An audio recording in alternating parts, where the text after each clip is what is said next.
two tunes we're going to play for you now. The first one was written for me and is called Miss Christina Mairi Lawrie. It was written by a lovely man who lived in Lochgair in Argyll. John Holt was an accordionist and a classical music lover as well. And he wrote this tune for me on the occasion of my first concert tour of Argyll and Bute back in 2004. It's a traditional Scottish dance known as a Strathspey.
The next tune we're going to play is a hymn tune called Langwell, which has a family connection for me.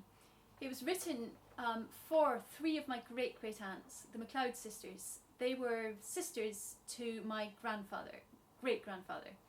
And they lived in Inverness in a house called Langwell. My dad just sent me this the other day. This tune was passed to him by his cousin. And so it was absolutely lovely for me to discover this. The book that accompanies it talks about it. It says Langwell, the name of the hymn. Another house name, number 41 Crown Drive, the house across the street from Tom's manse, which was owned and occupied by the Mrs. MacLeod and their sister Mrs. Clark. These three ladies were friends to Reverend Tom, and all were musical. Mrs. Clark was a Mod Gold medalist.